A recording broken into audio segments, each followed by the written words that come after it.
जो इस ज्ञान से परिचित नहीं, क्योंकि ज्ञान तो सत्संग माने से, वो सत्संग को एक सेकेंडरी थिंग समझ रहे हैं कि तो ऐसे बाद में देखेंगे, वृद्ध हो जाएंगे, जब अभी तो छोटे छोटे बच्चे हैं, ये भी तो पालने हैं। ये लोक वेद हमारे दिमाग में घर करा हुआ है। तो जो यहाँ नहीं आते उनकी सोच तो वही है। तो उनकी सोच के, उनके विचारों से आपने दुखी नहीं होना चाहिए। वो कुछ भी बोल रहे हैं, कुछ भी कहें, ये समझ लो बालक हैं छोटे छोटे, इनको पता नहीं। आपको वो व्यंग भी करते होंगे कि चल पड़ते हैं तीसरे दिन, हैं अपना बालक ना पाले जाते हैं, देखना कुछ दिन में इनका विनाश हो जाएगा, इतना खर्चा करते हैं। तो पुण्यात्मा उनकी बातों में ना आना, परमात्मा के विधान के अनुसार अपने आगे कदम बढ़ाना।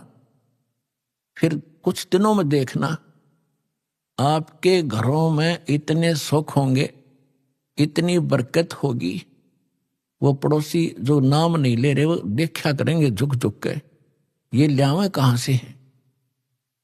अब पीछे हमारे भक्तों के साथ भी ऐसा ही यहाँ हरियाणा में होने लगा। कोई कहता ये तो वहां जाते हैं क्रोथा आश्रम था पहले, और उस महाराज से पीछे पैसे लाते हैं, तब इनके ठाठ हो रहे हैं। महाराज यहाँ मशीन ला रहा पीछे छापन की मैं था भिखारी, तुम्हारे पैसे में बैठा हूं। तो दास का प्रोसेस, परमात्मा का वो मार्ग है जिससे ये प्रफुल्लित होंगे। और ये काम भी करते ना दिखते, 10वें दिन सत्संग में जाते रहते हैं, और इनके सारे ठाठ हो गए, कार भी ले ली है, मकान भी बढ़िया बना लिया। परमात्मा के नहीं कर सकता। अपने आत्मा विचार करना, अपना भगवान इतने सुना था, देखा नहीं था, और भगवान के गुण आपने सुने थे, प्राप्त नहीं हुए थे। आपको यहाँ कदम कदम पर महसूस होगा यहाँ भगवान है, परमात्मा ये काम करया करे। रात होने लग रहे हैं आपके घरों पर, तो आप जी को यहाँ बुला कर आपको यहां अमृत पिलाया जाता है, आपकी आत्मा को स्वस्थ बनाया जाता है।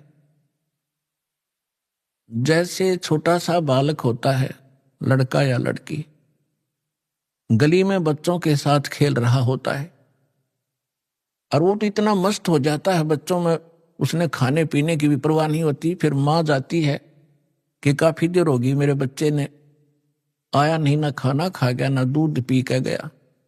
वह गली में जाती है, उसको कहती है तू आजा, खाना खा ले, दूध पी ले। वो नहीं आता है, वो तो बहुत मस्त है खेलने में। उसको उठाकर लाती है, उसका हाथ पैर मुंह धो के उसको दूध पिलाती है, और वो दूध पीता पीता भी नहीं सोचा है कि एक बार छोड़ दे माँ, फिर भागू मैं। लेकिन वो नहीं छोड़ती है, उसको पेट भर के और फिर छोड़ देती है कि ले तू खेल। तो इसी प्रकार आपको यहां बुलाया जाता है, ये आत्मा का आहार आपकी आत्मा को यहां खिलाया और पिलाया जाता है। फिर आपको छोड़ दिया जाता है कि जाओ खेल आओ तुम, और फिर आ जाइए थोड़ी अगले महीने। अब उस बच्चे को मालूम नहीं कि माँ इतना क्यों संघर्ष कर रही है। माँ को मालूम है ये अच्छा दूध पीवागा, जल्दी बेटी या बेटा स्वस्थ रहेगा और जल्दी युवा हो जाएगा। तो दास का यही प्रयत्न समझना, परमात्मा और गुरु एक ही समझना चाहिए, और उनके अंदर ये गुण होते हैं, तुमेव माता च पिता तुमेव, तुमेव बंधु च सखा तुमेव, तुमेव विद्या च द्रविण तुमेव, तुमेव सर्व मम देव देव। माँ के गुण भी है भगवान में। तो इस प्रकार ये आत्मा के माता पिता हैं, शरीर के माता पिता अन्य होते हैं। तो पुण्यात्माओं, सौभाग्य आपका, आप जिस को ये स्थान प्राप्त हुआ, और आपको वो भगवान का यथार्थ मंत्र प्राप्त हुआ जिससे मोक्ष संभव है। सत्संग में बताया जाता है, कबीर थोड़ा जीवना ये मंडे बहुत मुंडाने, सब ही उबा पंथ सिर राव रंग सुल्तान। परमात्मा कहते हैं थोड़ा सा तो जीवन है, और इसका ये भी ना मालूम यो है कितने दिन का।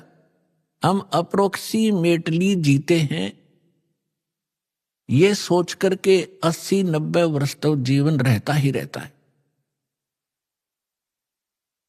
और ये कभी ध्यान में नहीं आती कि कोई 5 वर्ष का मर गया, कोई 10 वर्ष की मर गई बहन बेटी भाई, कोई 25 वर्ष के मर गए, कोई 50 वर्ष में मर जाते। तो ये फिक्स क्यों मान लिया आपने? 80-90 वर्ष तो ये तू बस एक दूसरे ने देख के अटकलबाजी से हम रह रहे हैं। इसके विषय में परमात्मा कहते हैं, अपने ऊपर उदाहरण देते हैं, साथी हमारे चले गए हम भी चलन हारे, कोई कागज में बाकी रह रही तात लगी है वार। हम देखते हैं अपने साथ में रिश्तेदारों में वो जा रहे हैं और अपना भी नंबर आने वाला है, लेकिन हमारी कोई कागज में बाकी रह रही है। जिस दिन वो बाकी पूरी हो जाएगी फिर देखना आपकी भी टिकट कटेगी। कबीर थोड़ा जीवना और मंडे बहुत मंडान, बिना ज्ञान के व्यक्ति के आखिरी सांस तक ये काल ये बेदन लाए रखे, ये बनवा दूं वो करवा दूं। और बुढ़ापे में ज्यादा छिड़ा कर बीमारी, ना बालक माने ना उसकी बुद्धि ढंग से काम करे। बच्चों के बीच में बेमतलब वृद्ध आदमी टांग अड़ाए रखा करे, नो कर लो नाश करोगे तुम, फलाना ऐसे कर दिया। अब उस समय में जब बच्चे सियाने हो जाते हैं वो अपनी सूझबूझ से बहुत अच्छा ही करते हैं और होना उनका वही है जो उनकी किस्मत में लिखा है। तो उससे परमात्मा कहते हैं कि रहना थोड़े से दिन है और ना जाने कहां तक कि तू एस्टिमेट लगाए बैठे है, ये कर दूंगा वो कर दूंगा, एक कोठी बना दूंगा, 2 प्लाट ले लेता हूं।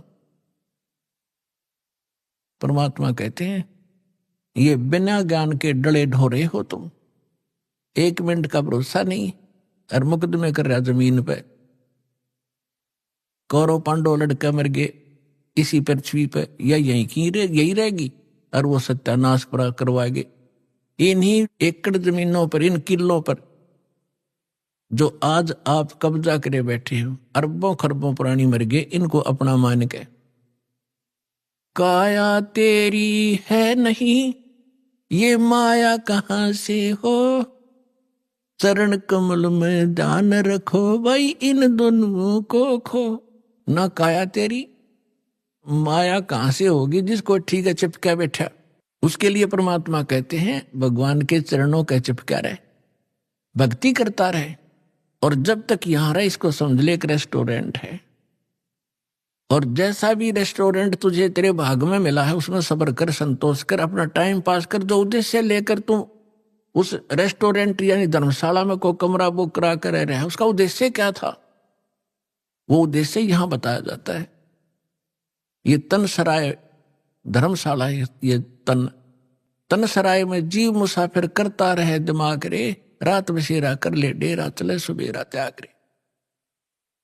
इस संसार रूपी शहर में और इस शरीर रूपी एक धर्मशाला आपको ये कमरा मिला हुआ है। ये किस लिए लिया आपने? आप यहां कोई व्यवसाय करने आए थे।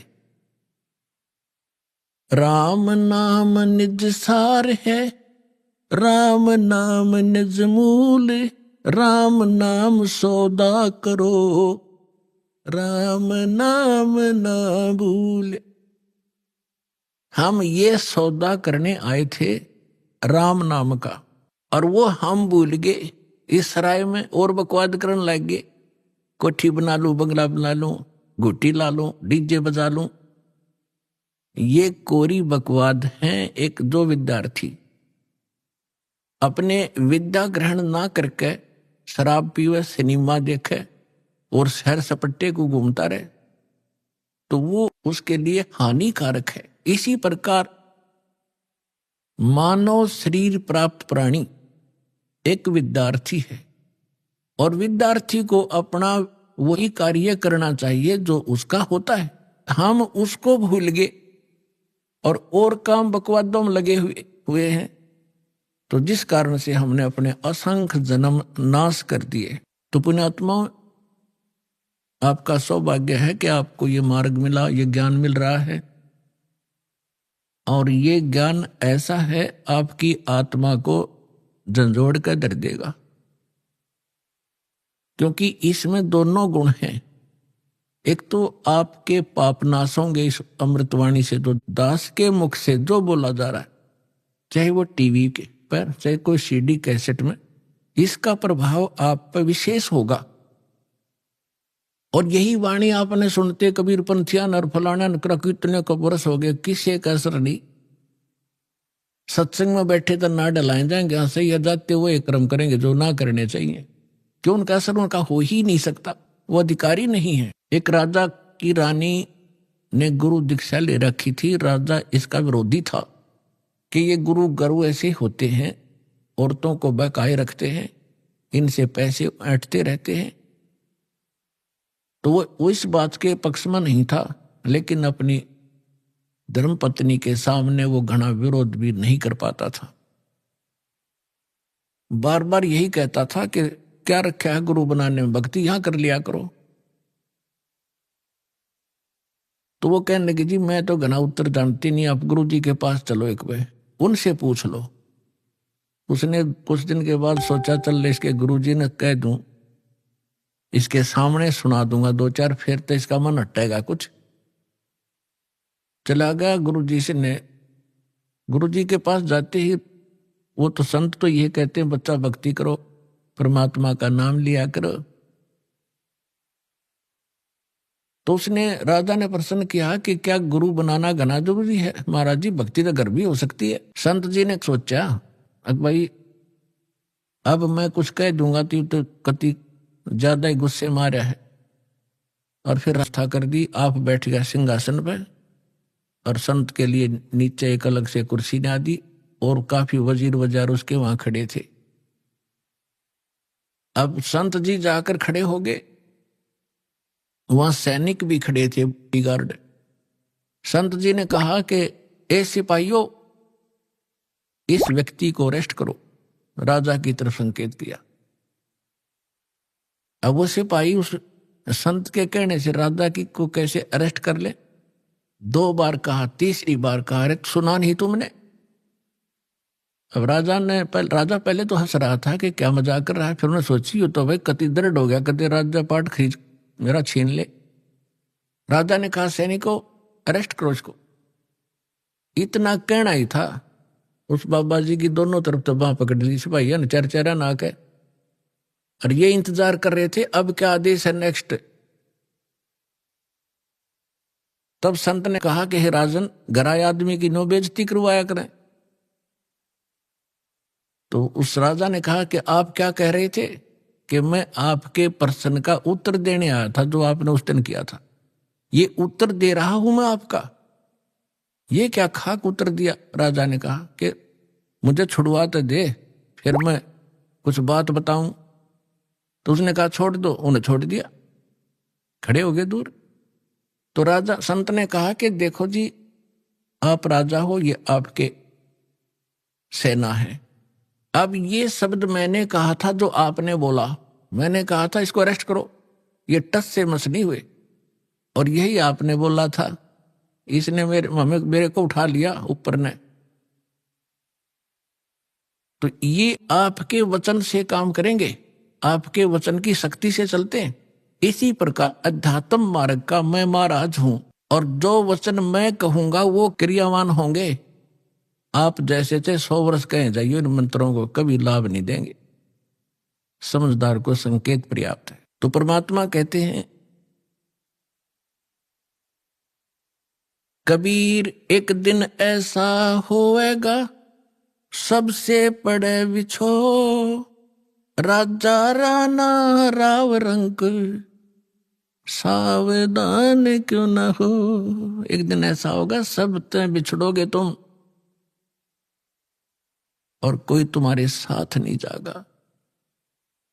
कबीर साहब कहते हैं हिड़की दे दे रोएगी सुरता जब तू चलेगी अकेली। आज तो इस परिवार में आपका खूब दिल लग रहा है, या कोठी मेरी, बेटा मेरा, बेटी मेरी, या कंपनी मेरी। जब 1 मिनट में तेरा जाने के वो कागज पूरे होंगे, तब न कह पछाड़ खा खा रोएगी सुरता, तो जब तू जागी अकेली, तेरा कोई आगे पाछे होगा नहीं। गुरु तूने बनाया नहीं ताकि तेरे सामने आके खड़ा हो जाता का बेटा, और उनको भगा दे यम के दूतों को। एक दिन ऐसा होएगा सबसे पड़े बिछो, राजा राणा राव रंक सावधान क्यों न हो। उजड़ खेड़े ठीकरी ये गड़गड़ गए कुम्हार, वो रावण सरीखे चले गए भाई लंका के सरदार। ऊंचा दिखे धौलरा और मंडी चित्ती पोले, एक हरि के नाम बिना यू काल मारे रा रोले। एक एक शब्द मालिक का विचार करियो पुण्यात्माओं। कहते थे ना बहुत ऊंचे महल दिखाई दे हैं, 2-2 3-3 मंजिल के, और खूब उसके ऊपर चित्रकारी और चिप्स लगा रखी है। एक परमात्मा की भक्ति बिना युग काल त्री रोल मार रहा है, तना मूर्ख बना रहा है। 1 सेकंड में मृत्यु हो जाएगी और फिर गधा बन के घूम रहा होगा, कुमार तरह लठ मार रहा होगा। तो परमात्मा ये बताना चाहते हैं कि जितना तू जानता है इतना ही नहीं, इससे आगे भी कुछ है। वो परमात्मा या उसके बच्चे संत ही बताया करते, उनसे तुम संपर्क नहीं रखते। आप जिस समाज में रहते हो उनको इतना ही ज्ञान है जो आप प्रतिदिन कर ही रहे हो। परमात्मा कहते हैं कहा चनावे मेड़िया लंबी बीत उसार, घर तो 3.5 हाथ वही घना तपोड़े 4। परमात्मा कहे कि खुशी मना रहा है, लंबी लंबी 4 द्वारी बनाकर ऊपर नीम बरवा के कि घर तो 3.5 हाथ घना तपोड़े 4। और कह कबीर अधिकाग है उनको नहीं विचार। अपना हाथ इतना होता ही है, इसको हाथ बोलते हैं अपनी देसी लैंग्वेज में। प्रत्येक व्यक्ति का अपना शरीर 3.5 हाथ का होता है। हूंठ हाथ कहते हैं, हूंठ हाथ 3.5 हाथ। तो परमात्मा कहते हैं आपने तो 6 कमरे की कोठी बना रखी है, एक कमरे में एक पलंग पे एक कोण में वही सो सकता, कोई से में सो ले। तो कहने का भाव यह है परमात्मा का कि आप जी दूसरों को देखा देखी अपने कर्म ना बिगाड़ियो। जो तेरे भाग में भगवान ने दे रखा ठीक है, 1-2 कमरे 4 दिशे तेरे बना ले, और ना भी होता तो धक्का ना करिए, उसी में टाइम पास कर ले। सिर्फ ये सोचकर ये रेस्टोरेंट है, हमने कुछ दिन टाइम पास करना है। फिर हमारा दृष्टिकोण अपने परमात्मा पर आना चाहिए, कबीर भगवान पे। ये समर्थ थे, एक वर्ड में एक शब्द में सारे ब्रह्मांड रख सकते हैं। पृथ्वी उस पर सब घास फूस बना सकते हैं, फिर पेड़ पौधे पैदा कर सकते हैं एज इट इज, फलदार नो के नो, सूर्य चांद बना रखे। तो वो परमात्मा एक झोंपड़ी में रहा करता और एक क्रिया करके दिखा करता कि अपना वर्क भी करो, काम भी करो, राम भी जपो। इतना सा घना जरूरत नहीं है बकवादों की। यदि तुमने यहां भी सुखी रहना है और उस सुख में स्थान को प्राप्त करना है, तो फिर जब उस मालिक की तरफ देखकर आगे चलो, संसार की तरफ देखकर चलोगे, आप इस मार्ग पर बढ़ नहीं पाओगे। ठीक फिर परमात्मा कहते ज्यों राखे तो ही रहूं। कैसे ही रखे मालिक, चाहे आपने सुख कार दे, कोठी दे, नो प्रॉब्लम, पर भगवान ना भूलना। कहने का भाव मालिक का ये है, यानी कम से कम बता रहा है कि 3.5 हाथ और 3.25 का भी मकान हो तो भी संतोष करना, पर भगवान ना भूलना। अगर राम भूल गए और दूसरे की नकल के लिए किसी ने कोठी बनाई मैं भी बनाऊं तो बात बिगड़ेगी। भगवान कोई बालक नहीं, सब पता उसको कि इस बच्चे को जब तक खिलौना नहीं मिलेगा यो आगे नहीं चलेगा, तो वो भी खिलौने यहां वो देगा आपको। ऐसी बात नहीं, बालक नहीं है। अपने बच्चे को कोई रोता नहीं देख सकता, और समर्थ धनी पिता तो कदे ना देखे, तो आप धनी पिता की संतान होगे हुई उस कबीर भगवान की। आपको किसी चीज का अभाव नहीं रहने देगा, लेकिन भक्ति करनी पड़ेगी। अब यहाँ की सतिथि बताते हैं परमात्मा की, आप किस स्थान पर रह रहे हो। साथी हमारे चले गए हम भी चालन हारे, कोई कागज में बाकी रह रही, ताते लगी है वारे। पतझड़ आवत देख कर बन रोवे मन माही, वो ऊंची टहनी पात थे आज पीले हो जाए। पात जड़नता यूं कहे सुन भई तरवर राय, अब के बिछुड़े नहीं मिले न जाने कहाँ गिरेंगे जाए। तरवर कहता पात से सुनो पात एक बात, यहाँ की यह रीति है एक आवत एक जात। परमात्मा एक उदाहरण दे रहे हमारे लिए। क्या बता रहे हैं कि जैसे संसार रूपी वन में और एक परिवार रूपी पेड़ लगा हुआ है, पतझड़ आती है जब उनका पत्ते झड़ने का समय आता है, उस समय परमात्मा कह रहे हैं कि पहले हरा भरा था वो वन, अब मन में रो रहा है कि कोई पत्ता नजर नहीं आ रहा, पीले होकर गिर रहे हैं। और फिर क्या बताते हैं, पतझड़ के अंदर पुराने पत्ते टूट टूट कर पीले होकर गिर जाते हैं।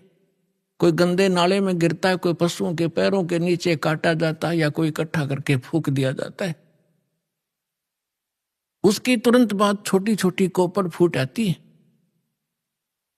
और फिर वो पत्ते बनकर फड़फड़ाने लग जाते हैं। एक साल वो फड़फड़ा लेते हैं और फिर उनकी वही दशा होती है, फिर नई कोपल आ जाती है। तो परमात्मा समझाना चाहते हैं कि आज जो हमारे जैसे बुढ़े हो गए, ये पीले हो गया, हम सफेद बाल साफ दिखाई दे रहे हैं, ये जान का टाइम आ लिया, और अब भी बकवाद ना छुट्टा तो फिर वो मूर्ख आदमी है। और तुरंत ही दादा की मरण का टाइम हो गया, वह पोते तैयार हो लिए, 50-60 साल वो पोते नाच कूद लेंगे, फिर उनकी वह दशा होगी।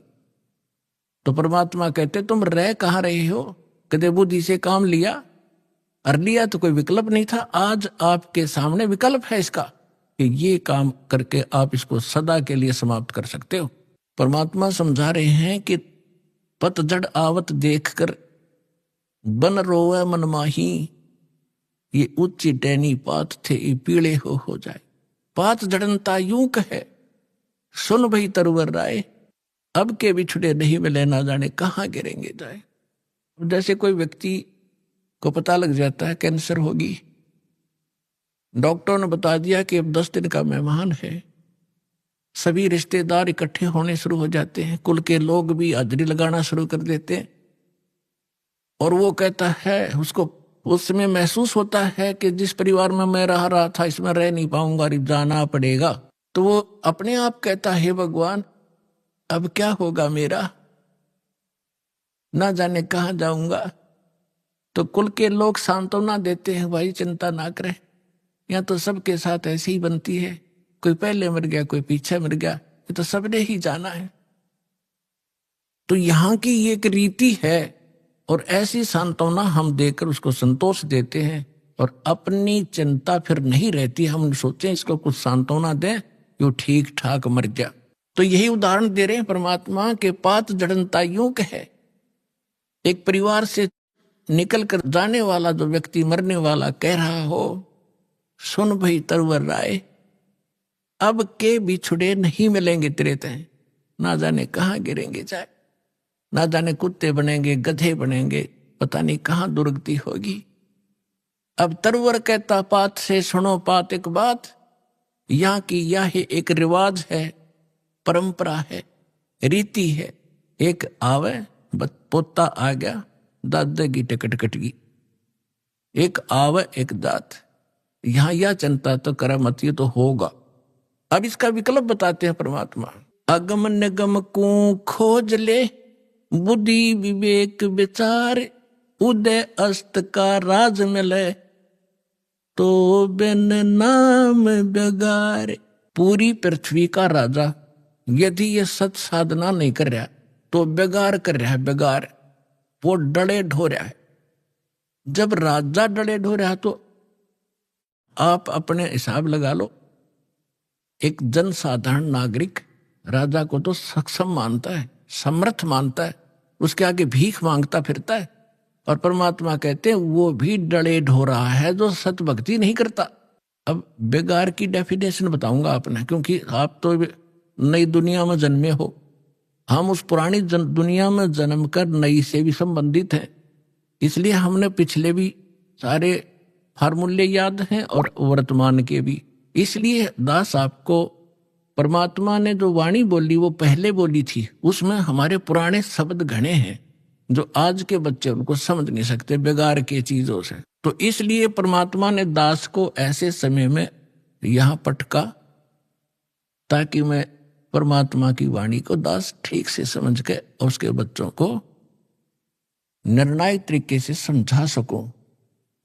बेगार हम छोटे छोटे थे जब हमारे गांव में रोड बना ही बना था, 3 व्हीलर चला करते, बड़े पेट्रोल से चलते थे, लंबे लंबे 3 पहिया वाले सवारी के। उनमें से एक दिन आया नहीं, दूसरे साथी पूछ रहे थे कल कहाँ गया था, आया क्यों नहीं, क्या हो गया, कुशल तो है? उसने बताया कल मैं बेगार में फंस गया। फिर वो बेगार बता रहा था कैसे कि रात के 12 बजे पुलिस वाले आ गए और मुझे उठा ले गए 2 बजे सी सुबह कल, और ले गए मुझे थाने में। पेट्रोल अपने पल्ले से डलवाया मैंने, और वो बैठ के उसमें उन्होंने कई जगह रेड लगानी थी। पहले थाने वालों के पास व्हीकल नहीं होते थे, वो यूं ही किसी को पकड़ ले जाते थे और सारा दिन उसकी रेल बनाए रहते। वो कह रहा था कि सारा दिन लगभग 200 किलोमीटर तो मैं वैसे मेरा 3 व्हीलर घूमया, 200 रुपये का पेट्रोल अपने घर से डाला, आप रोटी अपने पल्ले खाई, उनको और खिलाई जो पुलिस वाले साथ में थे, चाय पानी पीवे थे कितने। और अब उसको और तो ये सोच रहे थे कि भाई गणिया कमाई कर रहा होगा, यो तो आज तक भाग्या फिर है, दौड़ा फिर है इसका 3 व्हीलर। और वो करका था अपना घर तक खर्चा सारा, और दिखा था बड़ा दौर का पहिया चल रहा इसका। तो इसको बेगार कहते हैं कि आज मैं बेगार में फंस गया था। तो यहां जो भी राजा बना है, कोई डॉक्टर बना है, इंजीनियर बना है, कोई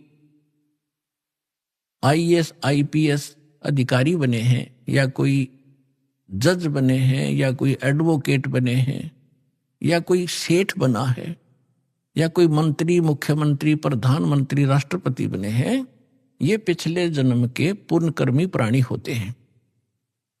और इनकी पहले की बैटरी चार्ज होती है, पिछला पुण्य संग्रह धन इनके साथ होता है, वही लोग ऊपर को उभरते हैं। नहीं, एक परिवार में एक तो रिक्शा चला रहा है और एक व्यक्ति अच्छी दुकान कर रहा है, उसके रोज के 200-500 रुपये ग्रहण कर रहा है, 1000 रुपये। तो ये ऐसा डिफरेंस पिछले ही संस्कारों से होता है। आज कोई मुख्यमंत्री है, अब आम व्यक्ति ने तो ऐसा दिखा ही तो भाई खुदा बन गया, आगे पीछे लाल बत्ती चले हैं और सलूट मारे बड़े बड़े अधिकारी, और हमारे जैसे भिखारी उसका आगे हाथ जोड़े खड़े रहे।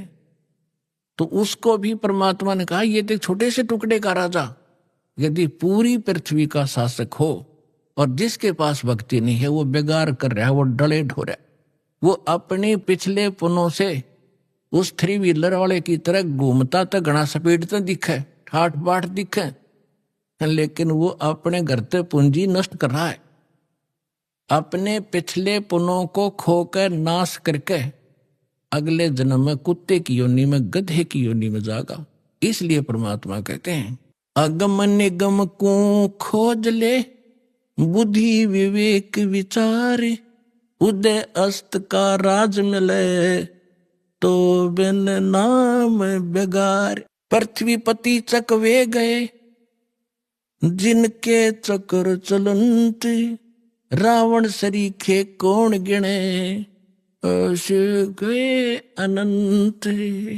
बिन उपदेश अचंभ है, ये क्यों जीवत हैं प्राण, भक्ति बिना कहाँ ठोर है, ये नर नाही पाषाण। हे भगवान, इस आत्मा के ऊपर कितना जामा बैठ गया, कैसा हमारे अंदर इतना कठोरपन आ गया, इतनी जबरदस्त चोट मारी दाता ने। इसको जगाने के लिए तू कहाँ बैठा है, तो कर क्या रहा तने, करना क्या चाहिए था। और जिस सुख को तू यहां खोज रहा है वो भी ना मिलता तेरे को, क्योंकि वो आपको केवल संस्कार ही प्राप्त होगा। चाहे कितने कुबद कमा ले, कितनी चोरी कर ले, और कितना रिश्वत ले ले, कितनी मिलावट कर ले, कितने डाके मार ले, आपके भाग में उतना ही रहेगा, ज्यादा नहीं रह सकता।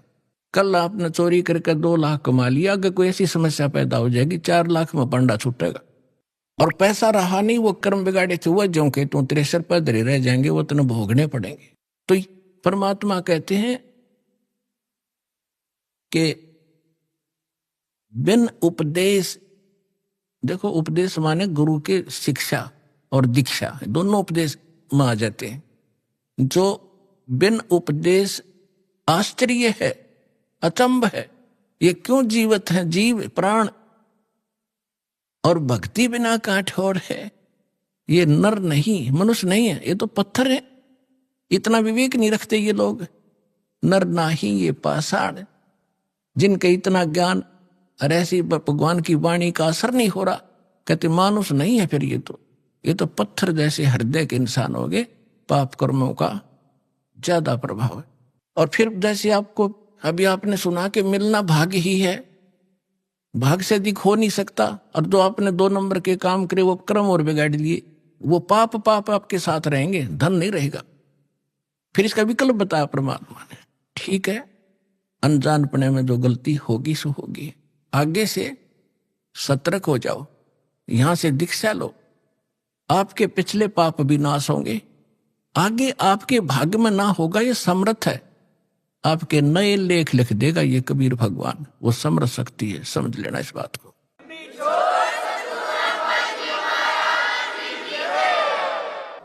बिन उपदेश अचंभ है, क्यों जीवत है प्राण, भक्ति बिना काठोर है, ये नर नाही पाषाण।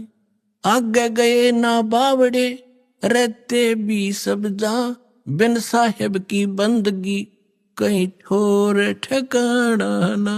होय होय पुण्यात्माओं, कलेजा फटफटा होगा आपका एक दिन, जब आपका पाप कर्मों का बुखार उतर जाएगा, आत्मा निर्मल हो जाएगी, आंखों से आंसू नहीं सूख। क्या करेंगे जब ये वाणी सुना करोगे। अब क्या बताते हैं परमात्मा कि जो हमारे दादे परदादे पहले चले गए, उन्होंने तो आके बताया नहीं उनकी के दुर्दशा हुई, और शेष भी जा रहे हैं।